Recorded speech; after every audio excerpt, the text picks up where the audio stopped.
Live, सामाजिक सांस्कृतिक बांधिलकीचे यथार्थ दर्शन। सिल्लोड ते उपविभागीय अधिकारी लतीफ पठाण यांची ताबडतोब इथून हकालपट्टी करण्याची मागणी मी मुख्यमंत्री यांच्याकडे केली आहे। लतीफ पठाण खूप बनवाबनवी फसवी करतायत। आम्हाला कागदपत्र न मला दिले न मंत्रालयाला। माहिती अधिकाराखाली शेवटी त्यांनी सांगितलं 65,700 कागदपत्र 1,31,500 रुपये आम्ही भरले। आता म्हणतात की 22,000 कागद गायब झाली, 43,000 कागद दिली। ठीक आहे,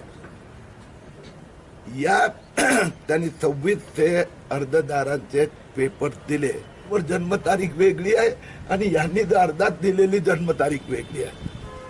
म्हणजे विचार करा, जर 2006 तर पूर्ण होणार तरी लतीफ पठाण आणि सिल्लोड मधल्या जे कोणी अक्का आप्पा पॉलिटिकल गॉडफादर आहेत त्यांनी किती मोठा घोटाळा, सिल्लोडचं दुसरं मालेगाव आम्ही होऊ देणार नाही। सर, जी प्रक्रिया सुरू आहे प्रशासकीय अत्यंत संतपणे चालू आहे आणि कुठल्याही प्रकारची ठोस अशी आत्तापर्यंत कारवाई झालेली नाही आणि आपण मागेच म्हटलं होतं की राज्यातील सर्वात मोठा घोटाळा सिल्लोड तालुक्यात। सिल्लोड ही दुर्दैवी गोष्ट आहे। यांनी पठाणनी ते दाबण्याचा प्रयत्न केला आणि त्याला इनडिरेक्टली पाठिंबा जिल्हाधिकाऱ्यांनी दिला। आता मंत्रालयात पण हे लक्षात आलेले आहेत, म्हणून उच्च अधिकारी डायरेक्ट इथल्या तपासावर आजपासून लक्ष देणार आहेत। आता केंद्रात मी जे नॅशनल रजिस्ट्रार गृह मंत्रालयाला तक्रार केली होती त्यांची पण नोटीस आली आहे महाराष्ट्र सरकारला, त्यांनी तपास सुरू केला आहे। आता परत एकदा जिल्हाधिकाऱ्यांनी बनवाबनवी करायचा प्रयत्न केला आहे, पण पठाण तर जेलमध्ये जाणार, पण जिल्हाधिकारी पण इथे राहणार नाही, तेवढं मी सिल्लोडच्या लोकांना प्रॉमिस करतो। सर, जे तपास चालू आहेत आता, तर तपासमुळे जनसामान्य जे नागरिक आहेत तर त्यांना मात्र मोठा त्रास होतो। इथं कोणतीही शासकीय कामं नाही होत, तुमच्या नावाखाली ते लोक कामच नाही करत इथे। एक मिनिट ही आहे ना पॉलिटिकल अक्काची भाषा झाली। हे पॉलिटिकल अक्काचं नाही, हे आता प्रकारचं काय सर्वसामान्य जनतेला डायरेक्ट एक मिनिट उत्तर मी देणार।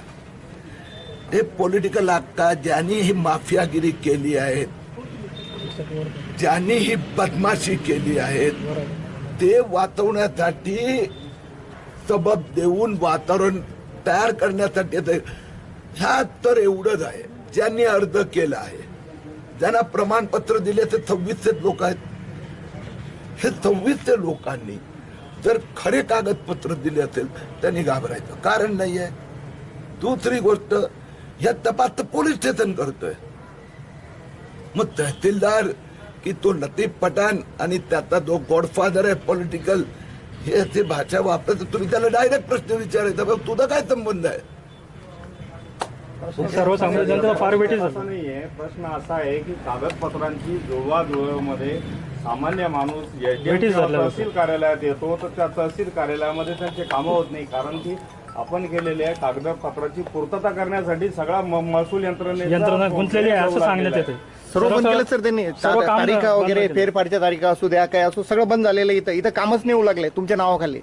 सर्व की यांचं चालू आहे, सोमय्या सरांचं काम चालू आहे ना। 17 वेळा पण हा प्रश्न विचारला तरी हे मी सांगणार की तुमचं नाही जाय।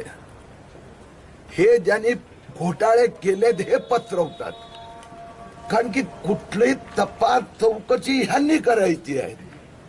ते दुसरी कामं करत नसेल भीतीपोटी की त्यांना आज ना उद्या जेलमध्ये जावं लागणार आहे, तर बघा जेलमध्ये तर त्यांना जावं लागणार, कारण की एवढं कॉमन सेन्स तुमच्या आणि माझ्यामध्ये आहे। मी तुम्हाला सांगितलं की 400 चेक केले तर ते 112 मध्ये फक्त आधार कार्ड दिलंय, म्हणजे आधार कार्ड प्रूफ 350 मध्ये, पण त्यातले 112 आधार कार्डाची जन्मतारीख आणि ह्यांनी अर्ज जारी केली आहेत, ज्याने आदेश दिला त्या दोन्हीची जन्मतारीख वेगळी आहे। मग आता लतीफ पठाण जेलमध्ये जाण्याची पण गरज नाहीये, तो म्हणून त्यांना जेलची भीती वाटते, म्हणून त्याचा फैलावत असेल। मी सांगतो मंत्रालयात की लवकर